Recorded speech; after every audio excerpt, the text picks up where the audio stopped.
So hello guys, welcome to the next video. Already ஒரு video போட்டிருக்கோம் இந்த father of scams binary trading. அதோடைய ஒரு கண்டினியூஷன் வீடியோ தான். ஒரே வீடியோவாக போடலான்னு பார்த்தேன். அவ்வளோ பெருசாக பார்த்தா யாருக்கும் பிடிக்காது அப்படின்றதுனால வந்து 2 பார்ட்டாக போடுறேன். ஸோ இந்த வீடியோவில் போன வீடியோவில் பார்த்த மாதிரி தான், பட் இன்னும் கொஞ்சம் டீட்டெயிலாக பார்ப்போமே அப்படின்னு சொல்லி அவங்களுடைய ப்ரோக்கர்ஸோடைய அஃபிஷியல் பேஜ்லேயே போய் நம்ம என்ன தான் கொடுத்துருக்காங்கன்னு பார்ப்போம். ப்ளஸ் நிறையா பேர் என்கிட்ட கேட்ட கேள்விகள் டெலகிராமில் எனக்கு நிறையா மெசேஜஸ் வந்தது. ப்ளஸ் இந்த பைனரி ட்ரேடிங் ஸ்கேமா இல்லையான்னு சொல்லி அதுக்கான ஒரு எக்ஸ்ப்ளனேஷன் வீடியோவாக இது இருக்கும். ஆல்ரெடி நான் பைனரி ட்ரேடிங்கை பற்றி பேசியிருக்கேன். அது என்னோடய சேனலில் பார்த்தீங்கன்னா ப்ரீவியஸ் வீடியோவில் இருக்கும். அதை பார்த்துட்டு வந்தீங்கன்னா இன்னும் கொஞ்சம் உங்களுக்கு தெளிவாக இருக்கும் நான் என்ன கிளியராக என்ன சொல்ல வரேன் அப்படின்னு சொல்லிட்டு. Coming on to this, first beginner profits அப்படின்னு சொல்லி ஒன்று இருக்குது. நீங்கள் வந்து பைனரி ட்ரேடிங்குள்ளே வந்து ஒரு 1 மந்த் 2 மந்த் 3 மந்த் ஆகலாம். வரும்போது நீங்கள் ப்ராஃபிட்டில் தான் இருந்திருப்பீங்க. ஓகேவா? நான் அது கரெக்டாக சொல்கிறேன், கேட்டுக்கோங்க. இங்கே ஒரு 1000 மெம்பர்ஸ் வராங்கன்னு வச்சுக்கோங்க பைனரி ட்ரேடிங்குள்ளே. இப்போ தான் ஜாயின் பண்ணி ஒரு 2 மந்த்ஸ் இருக்குன்னா அதில் வந்து 95% வந்து என்ன பண்ணுவாங்க, ஸ்டார்டிங்கில் ப்ராஃபிட்ஸ் பண்ணுவாங்க. ஏன் ப்ராஃபிட்ஸ் பண்ணுறாங்கன்னா that is the psychology. Okay, ஏன் சைக்காலஜின்னு அதை நான் சொல்கிறேன்னா, இப்போ நீங்கள் ஸ்டார்டிங்கில் ப்ராஃபிட்ஸ் பண்ணினா தான் ஓகே அடுத்து நம்ம இன்னும் ப்ராஃபிட்ஸ் பண்ண முடியும், நிறையா ஏர்ன் பண்ணலான்னு சொல்லி தான் அதுக்குள்ளே வருவீங்க. கரெக்டாக? பட் நீங்கள் உள்ளே வர வர அந்த கன்சிஸ்டன்சி கண்டிப்பாக கிடைக்காது. First week profit, second week profit, first ஒரு 2 மந்த்ஸ் ப்ராஃபிட்டில் இருப்பீங்க. அதே தேர்ட் மந்த்லேருந்து இருக்க மாட்டீங்க. ஏன்னா தட் இஸ் தி சைக்காலஜி. ஏன் இந்த சைக்காலஜி ஒர்க் ஆகுது அப்படின்னா, நம்ம வந்து ட்ரேடிங்குள்ளே வருவோம். ஒரே இது வந்து எப்படி சொல்கிறது, நீங்கள் வந்து ஒரு சப்போர்ட் ரெசிஸ்டன்ஸை வச்சு நீங்கள் ட்ரேட் பண்ணுவீங்க. இப்போ சப்போர்ட்டு ரெசிஸ்டன்ஸ் அப்படின்னா நீங்கள் டவுன் ட்ரேட் போடுவீங்க. இதே மட்டும் தான் பண்ணிகிட்டு இருப்பீங்க யூடியூப்பில் பார்த்துட்டு. வேறு எதுவுமே பண்ண மாட்டீங்க. நல்லா ப்ராஃபிட்ஸ் வரும் ஓரளவுக்கு. அதான் ட்ரேடிங்கோட சைக்காலஜி. உங்களுக்கு எதுவுமே தெரியாது, மணி மேனேஜ்மெண்ட் தெரியாது, எதுவுமே தெரியாது, ஓவர் ட்ரேடிங்னா என்னன்னு தெரியாது, எதுவுமே தெரியாது உங்களுக்கு. புதுசாக வருவீங்க, ப்ராஃபிட் பண்ணுவீங்க. பண்ண பிறகு ஓகே நல்லா இருக்கே, நல்லா ப்ராஃபிட் பண்ணலாமேன்னு சொல்லிவிட்டு யூடியூப்பில் வந்து பார்ப்பீங்க. ட்ரேடிங் கான்செப்ட்ஸ் பார்ப்பீங்க. ஃபேர் வேல்யூ கேப் பார்க்குறீங்கன்னு வச்சுக்கோங்க. நல்லா சப்போர்ட் அண்ட் ரெசிஸ்டன்ஸே நீங்கள் வச்சு ட்ரேட் பண்ணிகிட்டு இருக்கும்போது டக்குன்னு உங்களுக்கு ஃபேர் வேல்யூ கேப் வந்து கிளிக் ஆகும் யூடியூப்பில் பார்த்துட்டு. ஓகே, ஃபேர் வேல்யூ கேப்புன்னு சொல்ல எந்த கான்செப்டாக இருக்கணுமே, இண்டிகேட்டர் கூட இருக்கலாம். அதை பார்த்துட்டு அதை வச்சு ட்ரேட் பண்ண ஆரம்பிங்க. அதை வச்சு ட்ரேட் பண்ண ஆரம்பிக்கும் போது உங்களுக்கு வந்து நிறைய விஷயம் கற்றுக்கணும்னு தோணும். ஒரே இதை நீங்கள் கமிட்டடாக இருந்த அந்த சப்போர்ட் அண்ட் ரெசிஸ்டன்ஸை மறந்துட்டு நிறையா கான்செப்ட் பார்ப்பீங்க. போக போக எல்லாம் போக போக உங்கள் மைண்டு வந்து குழம்பிடும். என்ன பண்ணுறது, எதுன்னு பண்ண, என்ன ஸ்ட்ராட்டஜின்னு சொல்லி கடைசியில் அப்புறம் லாஸ்ட்லேயே இருக்கும். நீங்கள் ஒரு கன்சிஸ்டண்ட்டாக ஒரு இது வச்சுருக்க மாட்டீங்க. மாற்றி மாற்றி போகிறனால லாஸ்ட்டில் இருப்பீங்க. தென் ஓகே அப்படின்னு சொல்லிட்டு இண்டிகேட்டர்ஸ் ட்ரை பண்ணியிருப்பீங்க, சிக்னல்ஸ் ட்ரை பண்ணியிருப்பீங்க, விஐபி குரூப் எல்லாருமே ட்ரை பண்ணியிருப்பீங்க. என்ன தான் ட்ரை பண்ணாலும் அந்த கன்சிஸ்டன்சி உங்களுக்கு வராது. மேபி நீங்கள் ப்ராஃபிட்டபுளாக 2 மந்த்ஸ் இருக்கலாம் கன்சிஸ்டண்ட்டாக மேக்ஸிமம். அதுக்கு மேலே இருக்க முடியாது. அப்படி இருந்தாலும் கோடெக்ஸ் உங்களை பிளாக் பண்ணிடுவாங்க. ஓகே, கன்சிஸ்டண்ட்டான ஒரு அக்கௌண்ட் ப்ராஃபிட்ஸாக வருதுன்னா அது அவங்களுக்கு கிடையாது. அவங்களுடைய ப்ராஃபிட்ஸ் கிடையாது அவங்களுக்கு. அதை நான் எதுக்கு நான் சொல்கிறேன்னு சொல்லி இந்த வீடியோவில் நான் கிளியராக சொல்கிறேன். போகும்போது அந்த ஒரு எக்ஸாம்பிள் ஒரு எக்ஸாம்பிள் இல்லை, ஒரு ப்ரூஃப் அவங்களுடைய வெப்சைட்லேயே இருக்கிற ஒரு விஷயத்தை பார்ப்போம். இதான் பிகினிங் சைக்காலஜி. நீங்கள் ஸ்டார்டிங்கில் ப்ராஃபிட்டில் தான் இருப்பீங்க 2-3 மாதம். அப்படி ப்ராஃபிட்டபிளாக இருந்தால் தானே உங்களுக்கு உள்ளே வர தோணும். சில பேர் என்ன பண்ணுவாங்க, ஸ்டார்டிங்கில் வந்து லாஸ் பண்ணிவிட்டு அந்த லாஸை ரெக்கவர் அடிக்கணும்னு சொல்லி உள்ளே இருப்பாங்க. ஆனால் நீங்கள் ஸ்டார்டிங்கிலே ப்ராஃபிட்னு உங்களுக்கு தெரிஞ்சால் தான் உள்ளே வர தோணும் உங்களுக்கு பைனரியை பொறுத்த வரைக்கும். தென் இதான் பிகினிங் ப்ராஃபிட்ஸ். நீங்கள் இப்போ நல்லா தான் ப்ராஃபிட்டில் இருக்கோம் ப்ரோ, நீங்கள் என்ன வேணால் சொல்லுங்கள், ஸ்கேம் கிடையாது, 2 மாதம் ஆச்சு பைனரி ட்ரேடிங்கில், 2-3 மாதம் ஆச்சு, இன்னும் ப்ராஃபிட்டில் தான் இருக்கேன்னா இருப்பீங்க. போக போக தான் தெரியும். ஓகே, இதை நல்லா நோட் பண்ணி வச்சுக்கோங்க. என் வேர்ட்ஸ்லாம் உங்களுக்கு போக போக ஒன்றா புரியும். ஓகே, அடுத்து இந்த புரோக்கர் ஸ்கேம்ஸ். இந்த புரோக்கர் ஸ்கேம்ஸை பொறுத்த வரைக்கும் பார்க்கணும் அப்படின்னா வித்ராவல்ஸ் வராது, மேனிப்புலேஷன் இருக்குது. ஃபஸ்ட்டு நான் உங்கள்கிட்ட ஒரு கேள்வி கேட்கணும். இவங்களுடைய பிஸ்னஸ் மாடல் எப்படின்னு நான் உங்களுக்கு போன வீடியோவில் நான் சொல்லியிருப்பேன். அதுக்கு ஒரு ப்ரூஃப் எனக்கு வந்து நான் லைவாக நான் காமிக்கிறேன். ஓகே, திஸ் இஸ் கோடெக்ஸோடைய அஃப்லியேட்டோடைய பேஜ். ஓகேவா? நீங்கள் அஃப்லியேட் லிங்க் கிரியேட் பண்ண போகிறீங்க. நீங்கள் சிக்னல் கொடுக்க போகிறீங்க. அதாவது யூடியூப் சேனல் வச்சுருக்கீங்க, நிறையா பேரை கவர் பண்ணி விஐபி சேனல் வச்சு ப்ராஃபிட் பண்ண போகிறீங்கன்னா அஃப்லியேட் லிங்க் உங்களுக்கு தேவைப்படும். அதுக்கு வந்து இந்த வெப்சைட் வழியாக நீங்கள் கிரியேட் பண்ணிக்கலாம். இது அஃபிஷியல் கோடெக்ஸோட இது. ஓகே, இவங்க வந்து நமக்கு ஒன்று லெவல் சைஸாக ஒன்று கொண்டு வராங்க. ஓகேவா? ஒரு பொசிஷன் லெவல் 1, லெவல் 2, லெவல் 3. இங்கே வந்து ரெவன்யூன்னு ஒன்று இருக்குது பாருங்கள், தெரியுதா? இங்கே ரெவன்யூன்னு சொல்லி இது ரெவன்யூ 50%, டர்ன் ஓவர் 2%, அது 5% இருக்குது. இங்கே டெபாசிட்ஸ்னால் என்னென்னா, நீங்கள் ஃபஸ்ட்டு ஒரு 14 டெபாசிட்ஸ் கொண்டு வந்துட்டீங்கன்னா உங்களுக்கு வந்து 50% ஷேர் ரெவன்யூ, 2% டர்ன் ஓவர் இருக்கும். நீங்கள் வந்து நீங்கள் எவ்வளோ டெபாசிட்ஸ் கொண்டு வரீங்களோ அவ்வளோ உங்களுக்கு அந்த ஷேர்ஸ் எல்லாம் இன்க்ரீஸ் பண்ணுவாங்க, ப்ராஃபிட் பர்சன்டேஜ். இந்த டெபாசிட்ஸ்னால் அப்படின்னா, உங்களுக்கு கீழே ஒரு 700 பேரை கொண்டு வந்துட்டிங்கன்னு வச்சுக்கோங்க. உங்கள் லிங்க் வழியாக 700 மெம்பர்ஸை டெபாசிட் பண்ண வச்சிங்கன்னா உங்களுக்கு லெவல் 7 வரும். உங்களுக்கு ரெவன்யூ வந்து 80% தருவாங்க உங்களோட ஷேர். ரெவன்யூன்னு சொல்லிகிட்டே இருக்கே. இப்போ என்ன ரெவன்யூ அப்படின்னா, இப்போ இந்த 50% ரெவன்யூக்குள்ளே வரும்.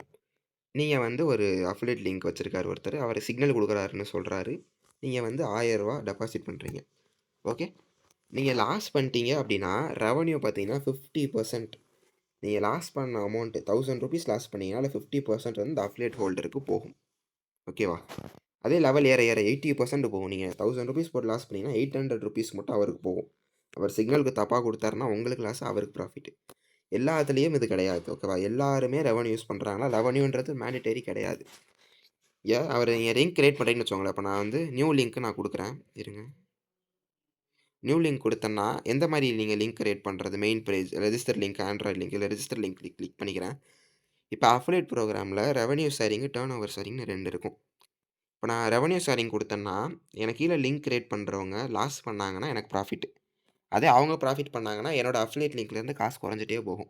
இப்போ அவங்க ஒருத்தவங்க டெபாசிட் பண்ணி ஃபஸ்ட்டு வீக் வந்து ஒரு 1000 ரூபா டெபாசிட் பண்ணி ஃபுல்லாக லாஸ் பண்ணுறாங்க. எனக்கு வந்து ஒரு 500 ருபீஸ் கிடைக்கிது. நெக்ஸ்ட் வீக் மறுபடியும் டெபாசிட் பண்ணி அவங்க 1000 ரூபா ப்ராஃபிட் பண்ணுறாங்கன்னா அந்த 500 ருபீஸும் என்கிட்டருந்து போயிடும். இதான் ரெவன்யூ ஷேரிங். இப்போ டர்ன் ஓவர் ஷேர் கிளிக் பண்ணிங்கன்னா நீங்கள் எடுக்கிற ஒவ்வொரு ட்ரேட்ல இருந்து அவங்களுக்கு 2% வந்து கமிஷன் போகும். நீங்கள் 1000 ருபீஸ் எடுத்தீங்கன்னா இல்லை 2% அவங்களுக்கு போகும். இப்போ நீங்கள் 100 ருபீஸ் எடுக்கிறீங்கன்னா இல்லை 2% 2 ருபீஸு. ஸோ நீங்கள் எடுத்து நீங்கள் லாஸ் பண்ணாலும் சரி, ப்ராஃபிட் பண்ணாலும் சரி, அவங்களுக்கு 2 ரூபா போகும். அப்போ இதில் என்ன அப்புறம் ப்ராஃபிட் இருக்குன்னா, நீங்கள் ஒருத்தர் ஒரு நாளைக்கு ஒரு மினிமம் 20 ட்ரேடாக எடுப்பீங்க. அதுலேயே அவங்களுக்கு வந்து கிட்டத்தட்ட 40 ரூபா கிட்ட வந்துடும் வச்சுக்கோங்க. ஓகே, அது நீங்கள் ஒருத்தர் மட்டுமா எடுக்க போகிறீங்க. அவங்க அஃபிலியேட் லிங்க்கில் எவ்வளவோ பேர் இருப்பாங்க. ஒருத்தர் மட்டும் இருக்கீங்கன்னு சொல்ல முடியாது. அவங்க அஃபிலியேட் லிங்க் கீழே ஒரு 50 பேர் இருக்கலாம், 100 பேர் இருக்கலாம். அப்படின்னு கணக்கு பண்ணி பார்த்துக்கோங்க எவ்வளோ வரும்னு சொல்லிட்டு. ஓகே, ஒரு நாளைக்கு அவ்வளோ ஈஸியாக சம்பாதிப்பாங்க. ஸோ திஸ் இஸ் அவங்களுடைய மாடல். இப்போ அவங்க உண்மையிலேயே அவங்க ப்ரோக்கர்ஸ்லாம் அவங்களுக்கு ப்ராஃபிட் கொடுக்கணும்னு நினச்சிருந்தாங்க, லைக் ஜென்யூனாக இருக்காங்கன்னா, இந்த ரெவன்யூ ஷேரிங்னு ஒன்று கொண்டு வந்திருக்கவே மாட்டாங்க. உங்களை லாஸ் பண்ண வைக்கிறதுக்காக தான் இந்த ரெவன்யூ ஷேரிங்னு ஒன்று இருக்குது. அப்போ தான் அவங்களுடைய அஃபிலியேட் பார்ட்னர்ஸ்க்குலாம் ப்ராஃபிட் கொடுக்க முடியும். எல்லா ப்ரோக்கர்லேயும் இந்த இருக்குது. இந்த கோடெக்ஸாக இருக்கட்டும், பினோமோ, ஐக்யூ ஆப்ஷன், பினோலா, எக்ஸட் ஆப்ஷன், அப்புறம் வேறு என்ன இருக்குது, பாக்கெட் ஆப்ஷன், எல்லாத்துலேயுமே இந்த ரெவன்யூ ஷேரிங்னு ஒன்று இருக்குது. எல்லா ப்ரோக்கர்ஸோடைய one of the main thing இந்த ரெவன்யூ ஷேர். லாஸ் பண்ண வச்சு ப்ராஃபிட் எடுக்க வைக்கிறது. இப்போ உண்மையிலேயே அவங்களுக்கு ப்ராஃபிட்டாக, இவங்களாம் லெஜிட்டான ப்ரோக்கர், இவங்க தான் நம்மளுக்கு வந்து வாழ்க்கை அப்படின்னு நினச்சிங்கன்னா, எதுக்கு அவங்க ரெவன்யூ ஷேர்னு ஒன்று கொண்டு வரணும் அப்படின்னு ஃபஸ்ட்டு யோசிச்சு பாருங்கள். ஓகேவா? இந்த ரெவன்யூ ஷேரை பற்றி யாரும் போட்டிருக்க மாட்டாங்கன்னு நினைக்கிறேன். மேபி ஃபஸ்ட் நான் வந்து தமிழ் கம்யூனிட்டிலேயே நான் போடுறேன்னு நினைக்கிறேன். ஓகே, இதுக்கு அடுத்து இப்போ ஓகே, இப்போ இந்த ரெவன்யூ ஷேரை பற்றி பார்த்தாச்சு. இப்போ இந்த ரெவன்யூ ஷேரையும் உங்களுக்கு வந்து லாஸ் பண்ண வைக்கிறத டிஃபெண்ட் பண்ணி இருக்குது. ஒரு இது கொடுத்துருக்காங்க ஒரு அஃபிலியேட் ப்ரோக்ராமில். அவங்க கொடுக்குற ஓடிசி பேர்ஸ், அதாவது வாட் எவர் ஓடிசி, அவங்க சார்ட்டில் இருக்க எல்லா ஓடிசி பேர்ஸும் ப்ரோக்கர் ரன் பண்ணுறது. ஓகேவா? அவங்களோட ஓன் அல்காரிதம் வச்சு ரன் பண்ணுறது. ஸோ அதில் எப்படி நீங்கள் ப்ராஃபிட் பண்ண வைக்க முடியும் அவங்கள? லைக் அவங்களுடைய மைண்ட் செட், லைக் அவங்களுடைய பிஸ்னஸ் மாடலே லாஸ் பண்ண வச்சா தான் அவங்களுக்கு ப்ராஃபிட்டுன்னு இருக்கும்போது, அவங்களுடைய அல்காரிதம் வச்சு ரன் ஆகிற ஓடிசி சார்ட்டில் எப்படி நீங்கள் ப்ராஃபிட் பண்ண முடியும்? பண்ணிருப்பீங்க, லைக் பண்ணலாம். லைக் ஒரு ட்ரேடு 10 ட்ரேடு கூட பண்ணலாம். பட் அவங்க மேனிப்புலேட் பண்ணணும். ஒரே ட்ரேடில் வந்து லைக் 1,00,000 பேர் வந்துட்டாங்க, செல் போட்டிருக்கானுங்க அப்படின்னு நினச்சிட்டாங்கன்னா, அதை பையாக கூட மாற்றி விட்ருவாங்க. இல்லை கேப் அப் கேப் டவுன் போட்டுருவாங்க.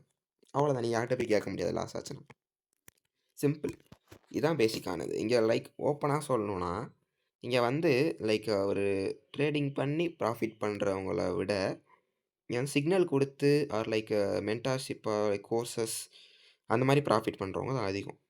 அதில் அவங்க தான் அதிகமாக ப்ராஃபிட் பண்ணுறாங்க உண்மையாக சொல்லணுன்னா. ஓகே, இப்போ பைனரியை பொறுத்த வரைக்கும் அப்படி ட்ரேடே பண்ணக்கூடாதான்னு கேட்டிங்கன்னா பண்ணலாம். பைனரியை பொறுத்த வரைக்கும் அது எஃப்டிடி. ஓகேவா? நம்ம ஃபாரெக்ஸ்லாம் பொறுத்த ஃபாரெக்ஸ் ஸ்டாக்லேயும் சிஎஃப்டின்னு ஒன்று இருக்குது. Contract for difference. நீங்கள் ட்ரேடு போட்டு கான்ட்ராக்ட் போடுவீங்க ப்ரோக்கர் கூட. உங்களுக்கு ப்ராஃபிட்டாக போச்சுன்னா அவங்க பே பண்ணுவாங்க, லாஸாக போச்சுன்னா நீங்கள் பே பண்ணுற மாதிரி இருக்கும். அதான் சிஎஃப்டிஸ்லாம் இருக்குது. ஸோ ஒரே நிமிஷம். ஓகே, ஸோ இந்த அதான் சொல்கிறேன், நீங்கள் பண்ணணும் அப்படின்னு நினச்சிங்கன்னா ஹையர் டைம் ஃப்ரேம் பண்ணுங்கள். இல்லைனா ஒரு ட்ரேடை வந்து ஒரு 10 மினிட்ஸ் வரைக்கும் ட்ரேடு போடுங்க. உங்களுடைய அனலைசிஸ் இப்போ 1 மினிட் சார்ட்டை வந்து பார்த்துட்டிங்கன்னா, நம்ம எல்லாம் பண்ணுறது ஒரு கேண்டில் பண்ணுறோம். அந்த மாதிரி பண்ணாதீங்க. இப்போ சப்போஸ் இந்த இடம் பிரேக் அவுட்டே ஆக போகுதுன்னா, எதுக்கு ஒரு கேண்டில் நீங்கள் பண்ணுறீங்க? உங்களோட அனலைசிஸ் கரெக்டாக இருந்தால் இன்னும் பிரேக் அவுட் ஆகி மேலே போகுமே. ஸோ ஒரு 10 மினிட்ஸ்க்கு ட்ரேட் போடுங்க. ஓகேவா? அதான் ரியலான ஒரு மார்க்கெட் அனலைஸ் பண்ணுறது. அப்படியும் பண்ணீங்கன்னா, லைக் வந்து ஓடிசியில் பண்ணக்கூடாது. லைவ் மார்க்கெட்டில் தான் பண்ணணும். ஒரு நாளைக்கு லைவ் மார்க்கெட்டு 12 மணிக்கு மேலே தான் வருது அப்படின்னா, வெயிட் பண்ணணும். வெயிட் பண்ணால் தான் பேஷன்ஸ் தான் ரொம்ப முக்கியங்க. நீங்கள் வந்து லைக் 10 மினிட்ஸ் ஒரு 5 மினிட்ஸ் கூட வேணாம். ஒரு 10 மினிட்ஸ் ஆர் 15 மினிட்ஸ் ட்ரேட் எடுத்து பழகுங்க. ரொம்ப ரொம்ப யூஸ்ஃபுல்லாக இருக்கும். எல்லாத்துலேயும் அந்த 1 மினிட்ன்றது லைக் பைனரியில் மட்டும்தான் இருக்குது. ஃபியூச்சர்ஸ் அண்ட் ஆப்ஷன்ஸில் கூட 1 மினிட் கிடையாது. அதனால தான் சொல்கிறேன், பைனரியை பொறுத்த வரைக்கும் நீங்கள் ட்ரேட் பண்ணுறீங்கன்னா நல்ல ஒரு எக்ஸ்பைரி டைம் அதிகமாக வச்சு பண்ணுங்கள். ஸோ உங்களுக்கு யூஸ்ஃபுல்லாக இருக்கும் அதை கற்றுக்கிறதுக்கு. ப்ளஸ் மேனிப்புலேஷன் ஈஸியாக வந்துடாது உங்களுக்கு. அது ஓடிசியில் பண்ணாங்க, லைவ் மார்க்கெட்டில் பண்ணுங்கள். இதுக்கு அடுத்து கன்சிஸ்டன்சி. பைனரியை பொறுத்த வரைக்கும் நீங்கள் எவ்வளோ பெரிய ஆளாக வேணால் இருக்கலாம்.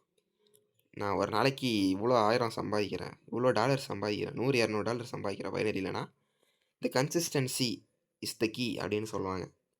அந்த ஷார்ட் டேர்ம் தான் பண்ண முடியும் பைனரியை பொறுத்த வரைக்கும். லைக் கன்சிஸ்டன்சி வந்து உங்களுக்கு கிடைக்காது எப்பயுமே. லைக் வந்து ஒரு 1 மந்த்தாக 2 மந்த்தாக நீங்கள் ப்ராஃபிட் பண்ணுறீங்க அப்படின்னா உங்களுக்கு கிடைக்கவே கிடைக்காது. அது வந்து ஒரு லைக் பைனரியை பொறுத்த வரைக்கும் லாங் டேர்ம் நீங்கள் பண்ண முடியாது. லைக் ஒரு நீங்கள் லைஃப் டைம் கெரியரை எடுத்துகிட்டு போக போகிறீங்க, ஜாப் எடுத்துகிட்டு போகிறீங்கன்னா கண்டிப்பாக பண்ண முடியாது. ஷார்ட் டேர்ம் மேபி ஒரு 1 year, 1 1/2 year, 2 years, maximum 2 years. அதுக்கு மேலே பண்ணவே முடியாது நீங்கள் எவ்வளோ ப்ராஃபிட்டபுளாக இருந்தாலும். ஏன்னா நீங்கள் விடிய விடிய ஒரு மாதம் 1 லேக் நீங்கள் ப்ராஃபிட் பண்ணிட்டீங்கன்னு வச்சுக்கோங்களேன். லைக் ஒரு ஒரு 2 3 கேண்டில் உங்களுக்கு எமோஷன் பிரேக் ஆச்சுன்னா, நீங்கள் அன்றைக்கி மந்த்லி எடுத்தது முழுக்க வேஸ்ட்டாக போயிடும். ஸோ கன்சிஸ்டன்சி கிடையாது. இதில் ப்ராஃபிட் பண்ணி இன்கம் டேக்ஸ் நீங்கள் எங்கே கட்டுவீங்கன்னு சொல்லி எனக்கு கொஞ்சம் எக்ஸ்பிளைன் பண்ணால் நல்லாயிருக்கும். நீங்கள் நல்லா பெரிய பெரிய யூடியூபர்ஸ் பார்த்துட்ருப்பீங்க மேபி.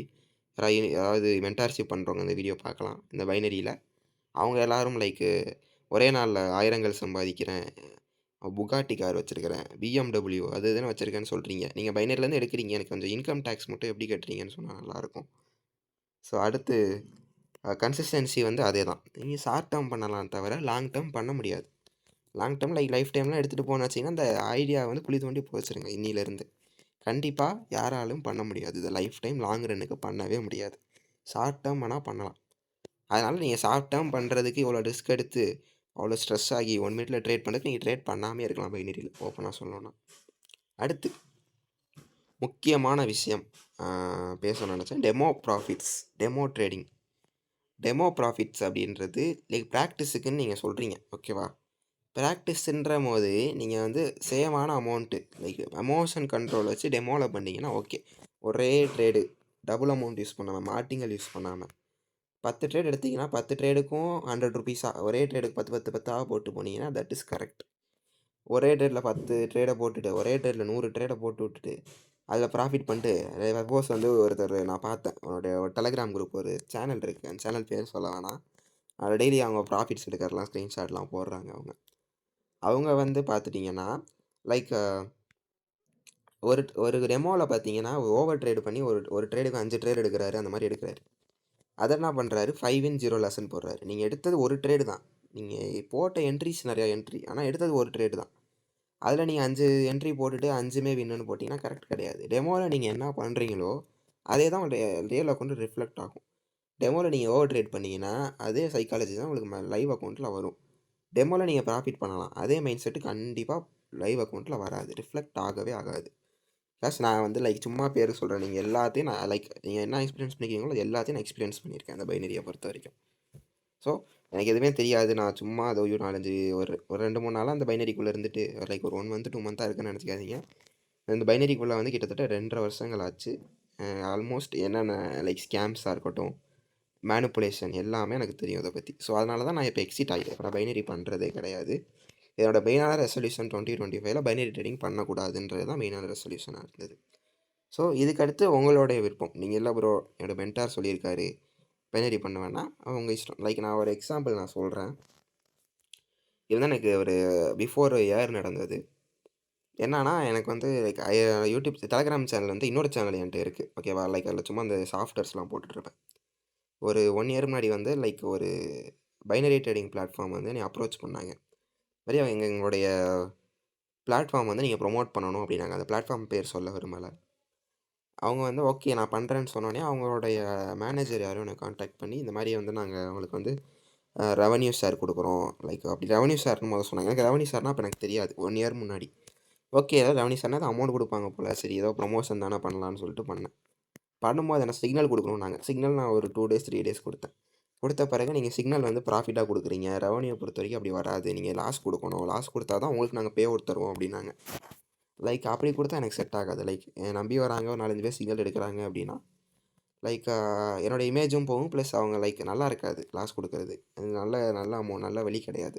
மணி ஏர்ன் பண்றதுக்கு. ஸோ, அதனால நான் வந்து அத ரிஜெக்ட் பண்ணிட்டேன். தென் அஃபிலியேட்லேருந்து ரிமூவ் பண்ணிட்டாங்க. லைக் அந்த பார்ட்னர்ஷிப்லேருந்து. ஸோ, எல்லா புரோக்கரும் உங்கள்ட்டருந்து காசு எடுக்க தான் பார்ப்பாங்க. எல்லாமே லைக் இதான். உண்மையிலேயே ஒருத்தன் வந்து அவ்வளோ சம்பாதிக்கிறான். பைனரியில இவ்வளோ 1,00,000 ப்ராஃபிட்ஸ், 2,00,000 ப்ராஃபிட்ஸ்ன்னு ஒரே ட்ரேட்ல போடுறான்னா, எதுக்கு அவன் உங்களுக்கு உட்காந்து வெட்டி வேலையா உட்காந்து ஒரு 1 மணி நேரம் டெய்லி 2 மணி நேரம் உட்காந்து சிக்னல் குடுக்கணும், கிளாஸ் எடுக்கணும். இதான் சிம்பிளான ஒரு லாஜிக். உங்களுக்குள்ளேயே நீங்க கேட்டு பாருங்க. அதுக்கப்புறம் ஒரு முக்கியமான விஷயம் சொல்லணும். லைக் இது மேபி கான்ட்ரோவர்ஷியலா இருக்கலாம். நான் ஒரு சேனல பார்த்தேன். சேனல் பேர் வேணாம். தமிழ் கம்யூனிட்டில இருக்க ஒரு கொஞ்சம் குரோ ஆகுற சேனல். டெய்லி வந்து எங்க சிக்னல் எடுங்க. எங்க கோர்ஸ் ஜாயின் பண்ணுங்க. 100% ஹியூஜ் ப்ராஃபிட்ஸ். எங்க மெம்பர்ஸ் எல்லாருமே 100% ப்ராஃபிட்ஸ் புக் பண்றாங்கன்னு சொல்லிட்டு. அப்போ உங்க குரூப்ல ஒரு எவ்வளவோ இருக்காங்க. 700, 800 பேர் இருக்காங்க. 700, 800 பேருமே ப்ராஃபிட் புக் பண்றாங்கன்னா, 700, 800 பேருமே இது போட சொல்ல வேண்டியது தானே. இல்ல இன்னொரு ஸ்கேம் ஒண்ணு இருக்குது. ஒரு எக்ஸ்போசிங் வீடியோ கொஞ்ச நாள்ல வரும். ஒரு எப்படி சொல்ல சிக்னல் ப்ரொவைடர் ஒருத்தர் இருக்காரு. கோர்ஸ் எடுத்தே பயங்கரமா ஏர்ன் பண்றாரு. அவரு கொஞ்சம் லைக் ஒரு எக்ஸ்போஸ் வீடியோ ஒண்ணு வரும். வந்தம்போது நான் உங்களுக்கு கிளியரா சொல்றேன் என்னன்னு சொல்லிட்டு. ஓகே லைக் ஓப்பனா சொல்ற பைனரி பண்றீங்கன்னா, ஷார்ட் டெர்ம் பண்ணுங்க. நான் பண்ண வேணான்னு சொல்லல. எமோஷன் கண்ட்ரோல் முக்கியம். லைக் இதான் பைனரி ட்ரேடிங்கோட சைக்காலஜியே. உண்மையிலேயே இப்படிதான். நீங்க நம்புறீங்களோ, நம்பலையோ it's up to you. So மீண்டும் அடுத்த வீடியோவில் பார்ப்போம். Bye guys.